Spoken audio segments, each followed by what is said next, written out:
there's so many preseason top fives out there.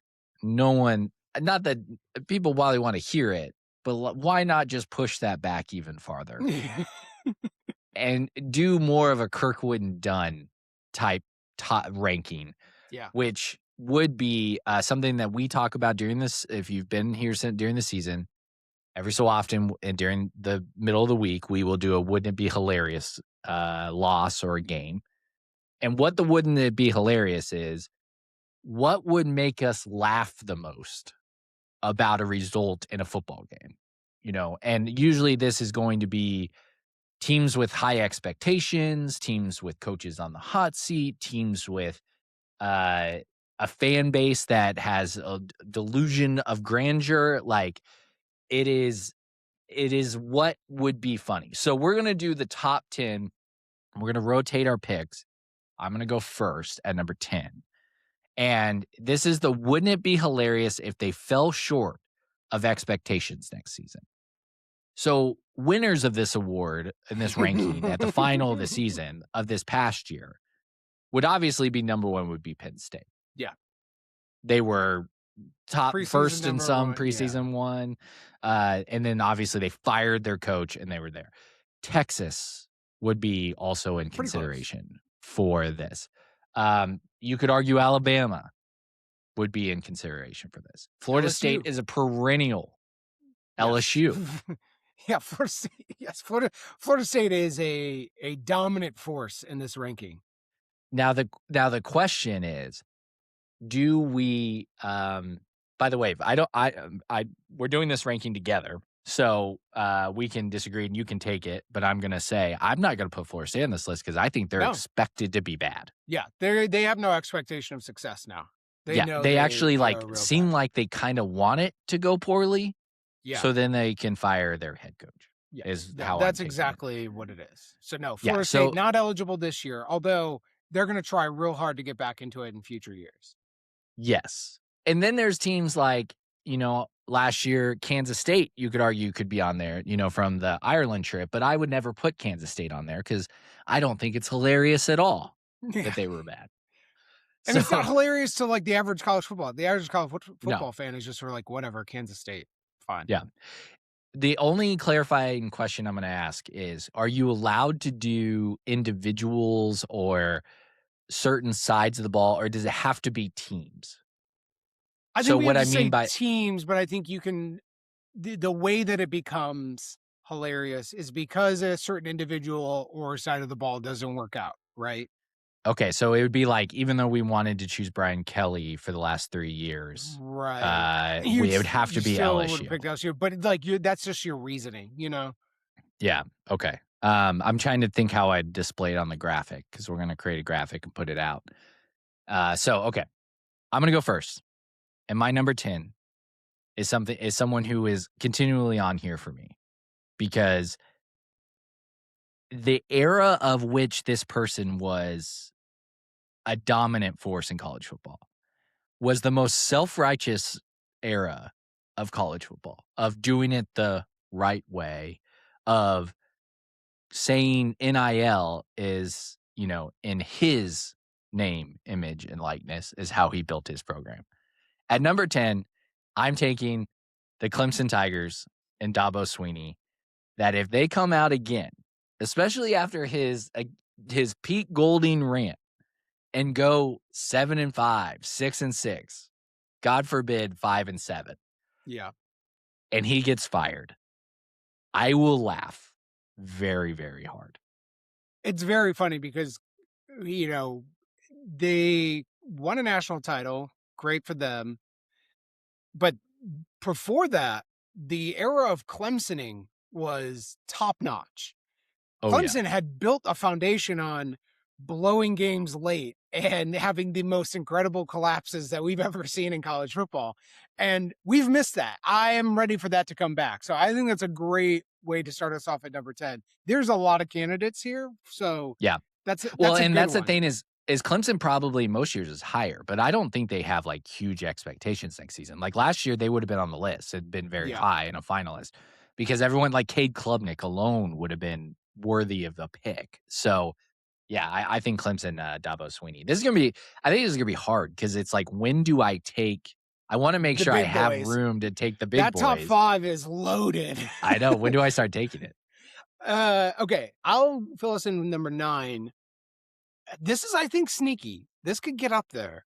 And it's kind of a wouldn't it be hilarious because it could go so many ways. I'm gonna take the University of Washington Huskies and Damon Williams. My guy tried to leave. He very much was trying to go to LSU. And then Washington kind of being angry babies about getting broken up with. We're like, no, you can't leave us. We have a contract. And now my guy Demont has to go back and go play for them. And it's going to be super awkward. And if it goes bad, then what? Now you're paying Damon Williams and it goes badly. Like, Yeah. I cannot wait to see what happens with the University of Washington. There's like Damon Williams, I think, is a good player, and like they have a pretty good roster. They're going to be in top 25, whatever else. But like, oh boy, if that goes poorly, the whole circle of life of like of that quarterback situation saga, I cannot wait to see. I I I think this is a great pick. I almost am on the other side of things, it would be hilarious if he, like, went out and had, like, a Heisman type season. Yeah, also funny. That could also be That funny. would also be very funny. The one team where a very successful season is also kind of funny because he didn't Yeah. want to be there and they forced him like, They like forced he's him a to do it. contract employee. It's crazy. Yeah. That would be if we were doing individual moments, because this would be like if Duke played Miami and beat Miami, like, that would be the most hilarious outcome, Yeah. for stealing their quarterback. This is like this would be on the level of if Jamon Williams had a Heisman-like season and Sam Levitt at LSU is trash. Yeah. Like, that would Yeah. be funny. Very funny. So, yeah, that would be good. All right, where do again, this is where I go. Okay. I think you always have to put this team on the list. There's another team in the Big Ten that I'm not gonna tip my pick or say, I don't know if I'll take them, and you might, so I don't wanna say it, but I'm gonna put the team that had to go to Bloomington, Indiana to hire a strength coach that makes him the highest paid because Mm, for some reason, their dumbass fan base thought that they weren't very good last year, even though I would argue they had a good year for them. Like, if you go look at what was happening before this, and that's the University of Tennessee and Josh Heupel, Rocky like Top. Rocky Top, like they are.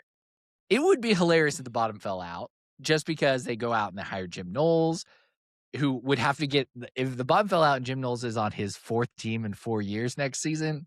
Funny.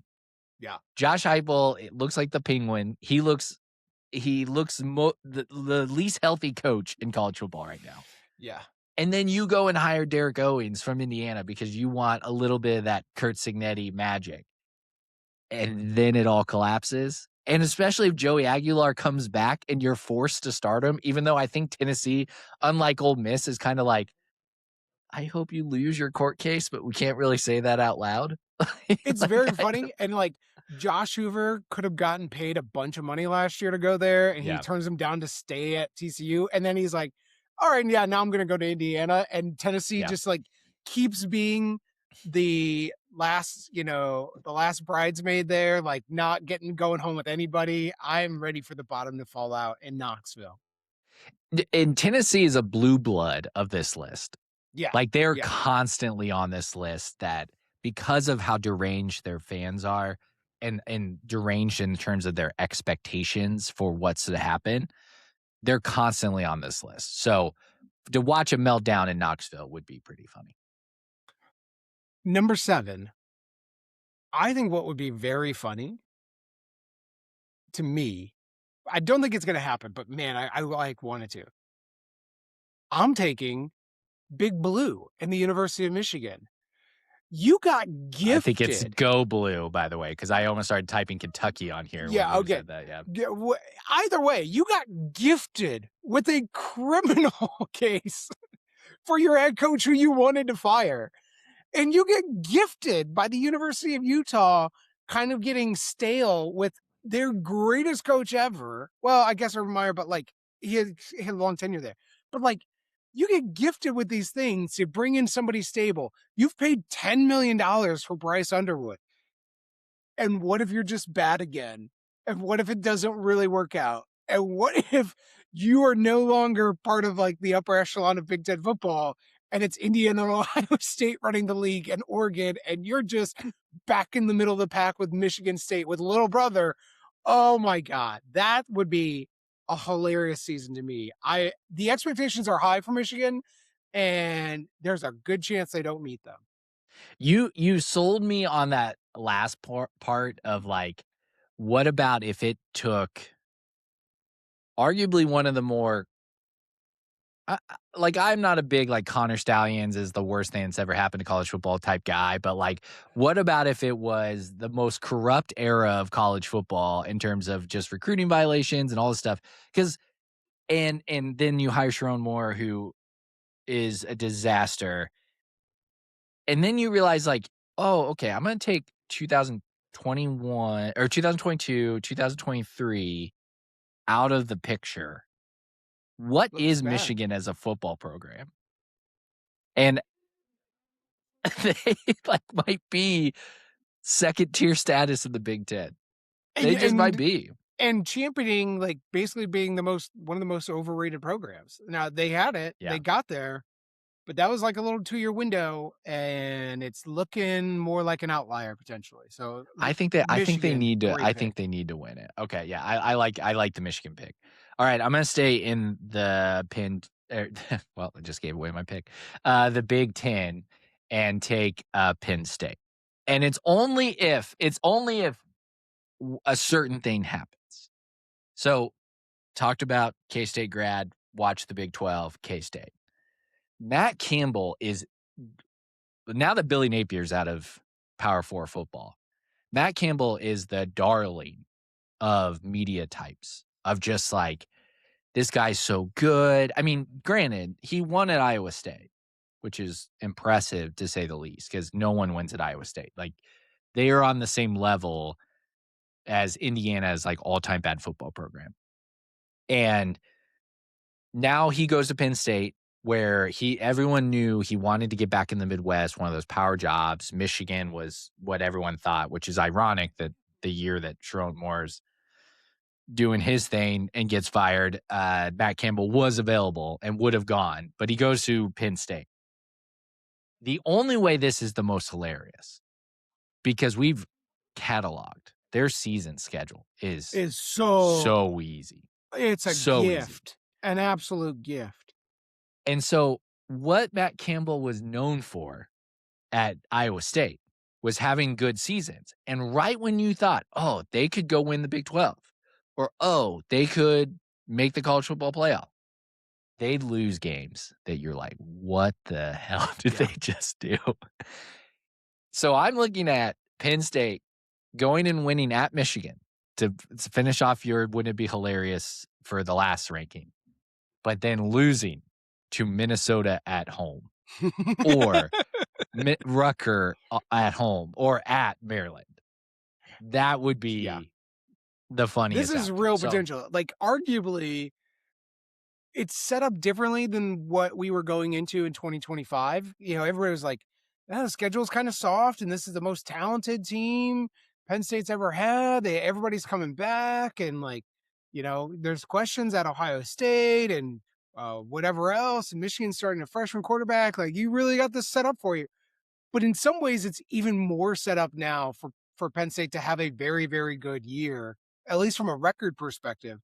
And if they lose 3 games on this schedule, yikes. yeah, Yikes.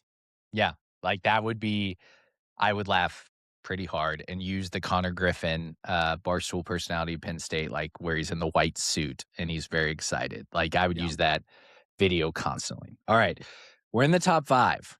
So we're getting into big boys here. Yeah. To me, and this thing, I'm not gonna talk about them, but there is, in my mind, a clear-cut number 1. The 5 through 2, I think, could be one of any numbers. I'm looking at my list here. I think I'm gonna go Gig 'em, Texas A&M Aggies. There is so much excitement about Texas A&M. They got they very clearly had the soft SEC schedule last year and rode that to mostly an undefeated season, and then like really shit the bed. Certainly in the playoffs against Carson Beck in Miami. Yeah, it was like a weird hurricane windstorm, but like couldn't move the ball, couldn't score a point, do anything. And everybody's excited that the program's really now going in the right direction, and they're paying a boatload of money to their entire roster. And maybe Marcel Reed isn't very good. And what if they don't make the playoffs and now they're going right back to where they were?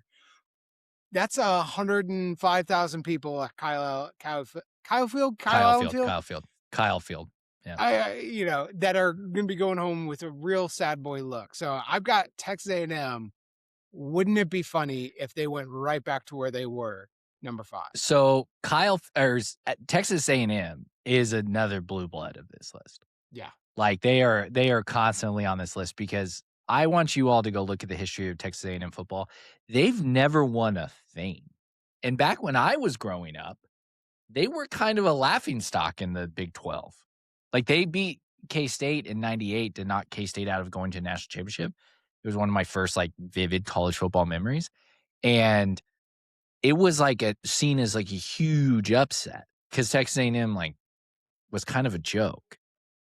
And then they pump so much money because they have little brother syndrome to the T of Texas. Yep. And they pump so much money and they can never win. And they get pockets like Johnny Manziel last year. They go and buy Jimbo out. It's a pretty funny program to put on there. I like that. I'm starting to get nervous though, because man, there's a lot that I would put on here. So I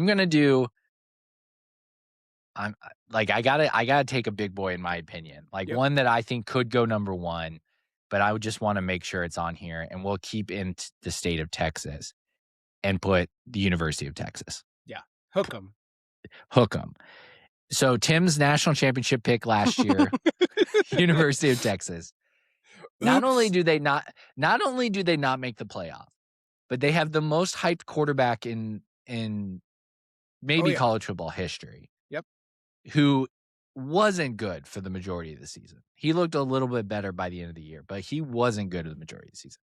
You got Steve Sarkisian, who is one of the most unlikable coaches in college football, saying on at a press conference the year prior, chastising the media for ever thinking a team could go 16-0 in modern college football.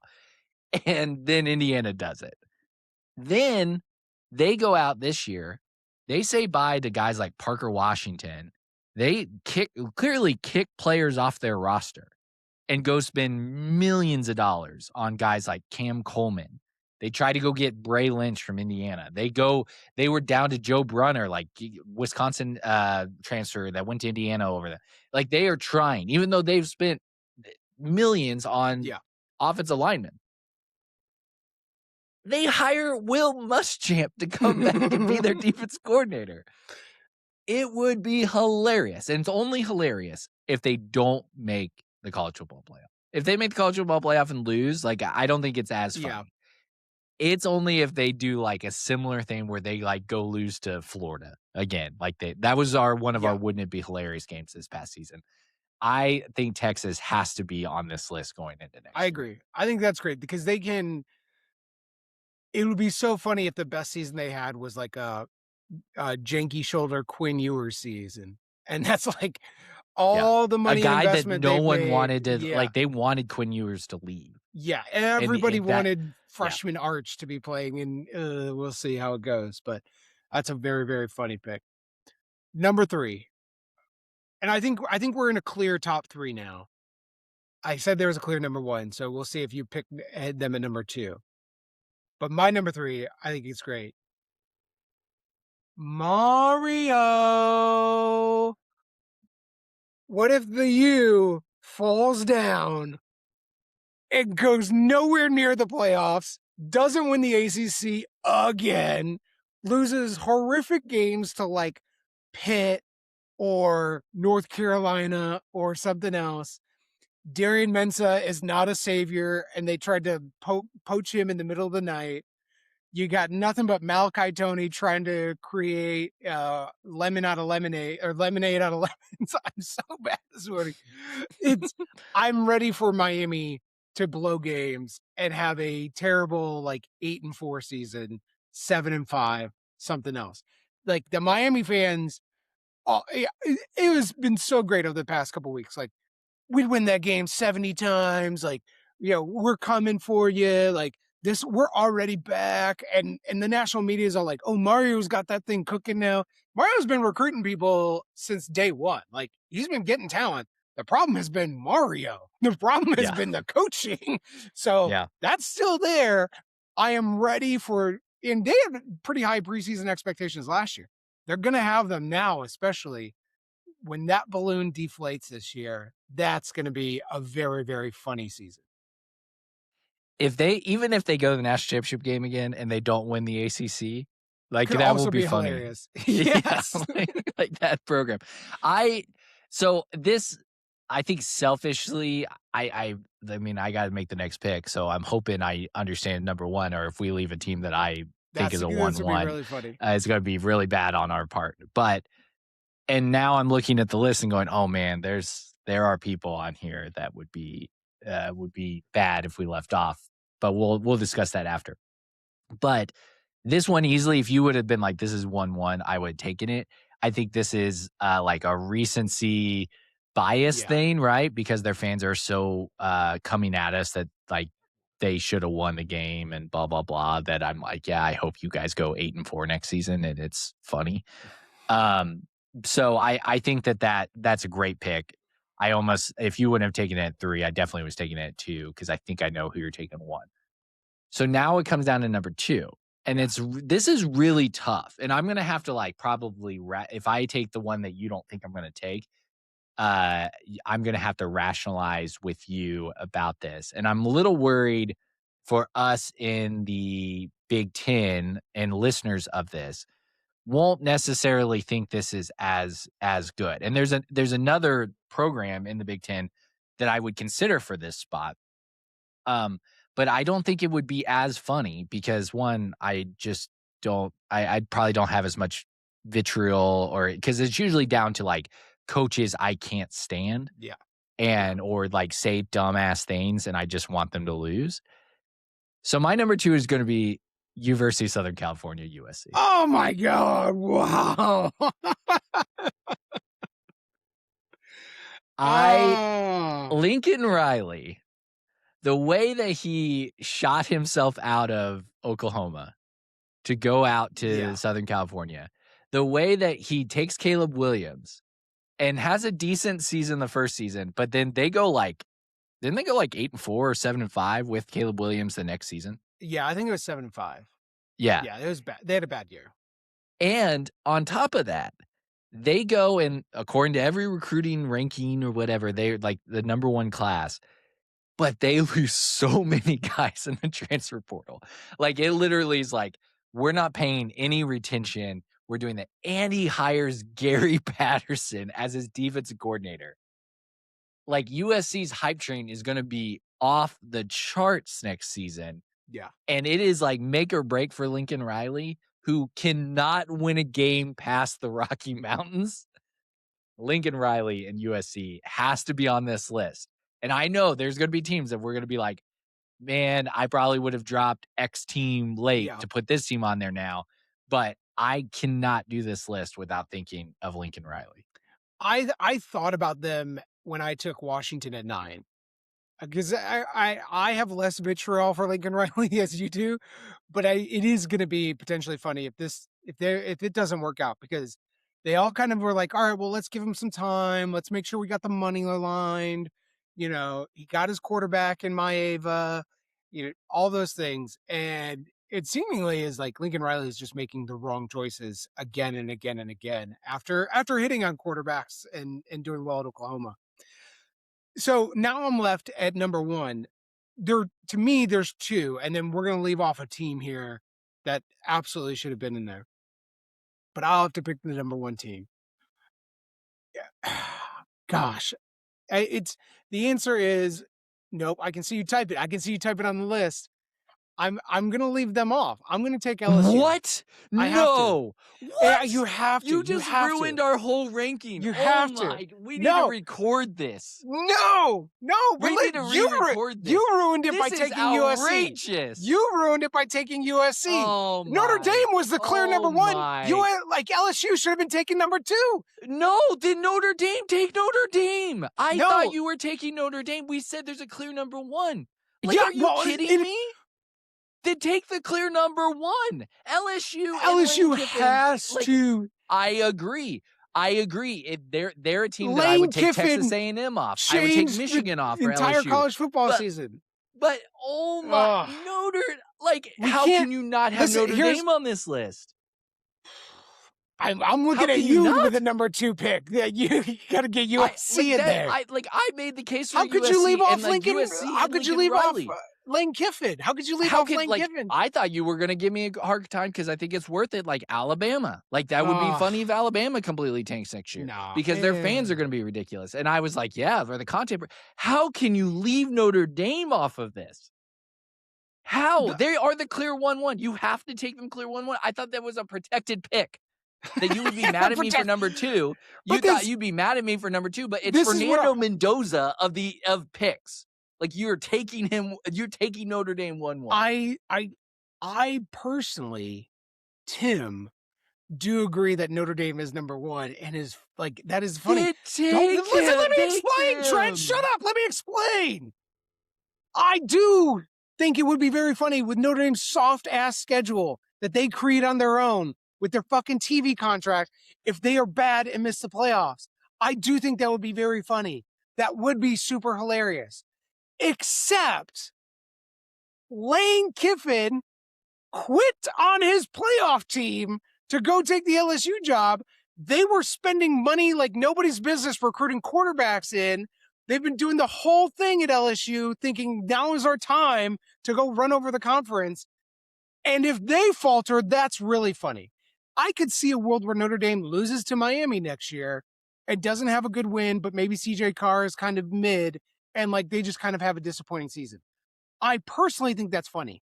I think in the greater college landscape of what would be the funniest season that people would talk about, it wouldn't be Notre Dame missing the playoffs. It'd be LSU and taking away Lane Kiffin and them just being bad. That's why I thought you were going to take LSU number 2, so then I could take Notre Dame number 1. Because to us, to you and I, it is the funniest if Notre Dame has a bad season. This is but the LSU Kirkland has to be. Wouldn't it be hilarious? It's all subjective. It's all subjective. It's not college football. But like I can't put this out. I can't put this ranking out. We will look like we will get by Indiana's own fans, who are our majority of our listeners, are going to roast us. Us for not having Notre Dame. They will not roast us for not having LSU. They will question it, but they will roast us for not having Notre Dame. I repeated the top 10 most sensitive fan base thing that AI thing made, and I said this is the closest AI has ever come or something like that of being correct. And our fans, the only reaction wasn't like oh, this is hilarious. They're like, where's Notre Dame? Notre Dame wasn't on the list. I can't put this out now. This is your fault. This is your fault for putting USC at number 2. You have the last pick. This is your fault. The most hilarious we thing. Cannot be a college football podcast and not be having Lane Kiffin on our representation for the funniest thing. Indiana Lynn's college football podcast. No. Listen, I try to be a ball knower, and then you screw me over by putting USC at number 2. So I got caught with the hot University of Washington at 9. You immediately cut down the list. At 9, it's fine. We could have narrowed in on this. At 4. No. So USC is going to be like a top 10 team next season, and they're going to fail. LSU, they will be hyped. A top 10 team. Maybe they'll be hyped for sure. We don't even know if Sam Levitt's healthy. I agree on all the questions about LSU, but they are going to be a top 10 team in the preseason to start the year. They had the greatest saga in college football coaching carousel history to pull Lane Kiffin away from Ole Miss. I just can't believe I'm not gonna be able to put out this graphic. I just like it's because it's not like people listening to this, like, thank you for listening. Comment about how wrong Tim was for not taking them 1-on-1. You could disagree with my Oh, USC at 2. I even said I'm going to have to defend this because of where this is at. But like Lincoln Riley going to USC from Oklahoma 3-4 years ago was as monumental as when Lane Kiffin went to LSU. Like, it was like college football changing landscape, and he's done nothing there. So him doing nothing again would be very fun. I You don't and know I how we fix like this. Lane Kiffin. Yeah, yes, I find Lane Kiffin immensely entertainable, and his offense is to be very fun to watch. And watching them lose games is also hilarious. Like that's why they needed to be on this list. And you got to cherry pick your own personal favorite at number 2. So then I had to leave off It's not a the personal favorite. top That's a 2. very common, like, that's been talked about, like, is Link, like, people are You like, should have taken. our one of our favorite podcasts, Cover 3, talks about Chip Patterson always picking USC to be top, and they've been making fun of him because they're gonna convince them to do it again. That USC's a blue blood of this You list. should have. Now, You should have at number 8 when you went Tennessee. That was rich. That was rich. You should have had USC there. You should have taken the that USC is there. If you relevant wanted to have to it. USC on this list, that's where they should have been. Derek Owings, like, I think we should break this apart and be like, who had the better list? Because I think it'd be the list. Actually, Yes, can you actually, turn your camera around? let's do that. That's a graphic. Can you turn That's a graphic. can you Let's. turn your camera around and see if some Notre Dame fan is pointing a gun at you behind the camera right now? Like, let people know, like, We should. who This should where it's not. at. Listen. This is Tim from the region. This is Tim from the region, and he's up there, and he's got so many close Notre Dame people. He just couldn't do it. He just couldn't do it. This is what this segment should not have been like us collectively building a top 10. It should have just been No, us, this like, has been taking highly. our own I'm 5. sure this has been highly entertaining for people. I Yeah, think this I'm sure this actually probably did exactly what we it should. needed to do. The graphic needs to be our separate 2 groups of 5. The graphic And is not going to be created because Yeah, I'm the one yeah. that does the graphic. So it's that's not right. gonna be Right, I'm not created. creating. I'm not creating the graphic. It is not. It is not going to be created. It is going to be hyped. It is going to be like at the intro of the podcast. People, I'm going to say, stick around for the second most contentious argument that Tim and Trent have ever had on a podcast. First being, does conference tournaments in college basketball matter?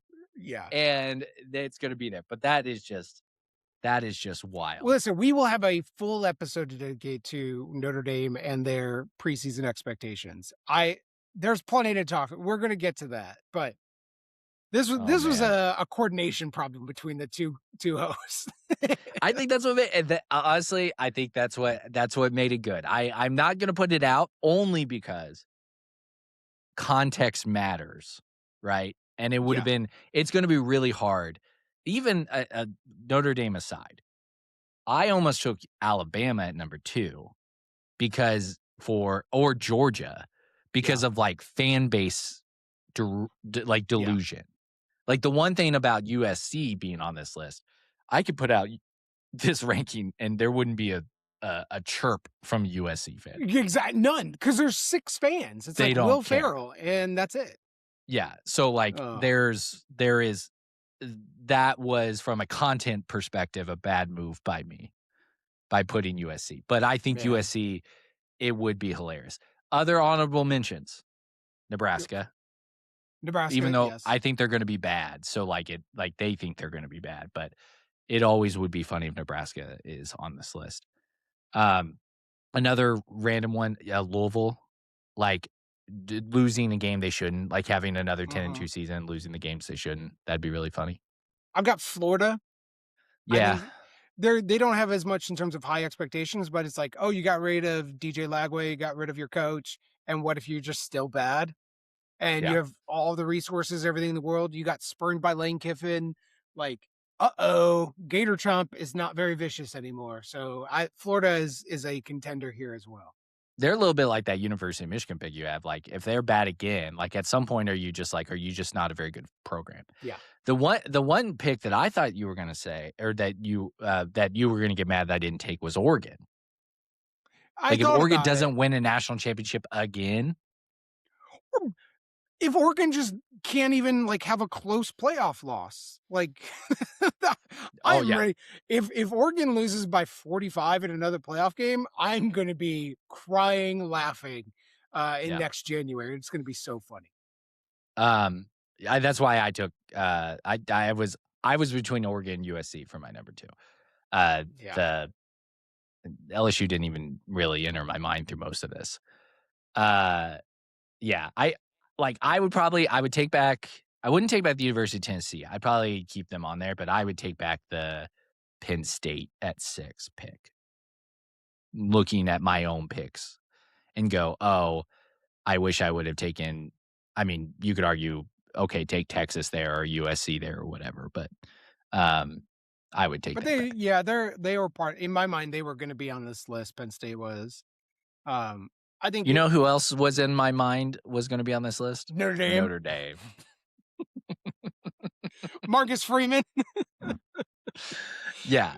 Yeah. I Uh, like, oh man, I can't believe you're going to have to, our mutual friend that is a Notre Dame fan, you're going to have to spend a weekend with him here in a yeah. couple weeks. And this is going to be talked about. You know, it'd be really funny. You know, what my real wouldn't it be hilarious list is not this year, but like, what if in 2 years the Andy Reid retires and the Chiefs hire Marcus Freeman? Now we're cooking with gas, baby. Oh, I cannot wait. If that happens, I am going to be doing backflips. Oh, that's going to be great for you and I in the chat. You know, who's going to be the next coach of the Kansas City Chiefs? Uh, I have a prediction. who's that? Matt LaFleur. Oh, damn it. That would really piss me. Well, he'd get away from Green Bay. It's So true. Yeah. But win I for think Matt me. Win LaFleur. for me. Yeah. He's going to wear out his welcome in Green Bay because Caleb Yeah. Williams is going to beat him next season in the division. And Andy Reid's going to retire and they're going to hire Matt LaFleur. Yeah. That's my prediction. Well, all right. That's a 6 and 1/2 dozen of the other for me. So. Yeah. Okay. Let us know in the comments on Spotify and YouTube how wrong Tim is. Yeah. Or who else have we missed? Which How would wrong be Trent funny. is. How wrong was Trent? Put that in the comments. And it's funny and how you can't have a clear 1-1 and then go, oh, we're just not going to take it. Like that would be. We both agree what was the clear 1-1, and then we just didn't take it. So please like or subscribe this episode. Again, Tim, I think this might have to be the format that we do all things now because it does produce some good conversation. And also, so we are going to start here as we drift towards the off season. Basketball's still going on. There's still probably news that come out of there. We're going to start doing drafts of different topics that we want to do what is called a snake draft for those who listen to other podcasts. Different topics surrounding Indiana sports, around like culture and stuff like that. And we're going to start having some guests on to draft with us. So we're going to see that. And then you're going to get a chance to vote on who had the best draft. So look for that in the off season. We're excited for it. It's been man, I'm just so rattled from this whole episode. Follow Tim at TB Hoosiers on X. Follow me at ST McGee. Follow Kirkwood and Dunn on all channels. I'm going to go have a beer. Yeah.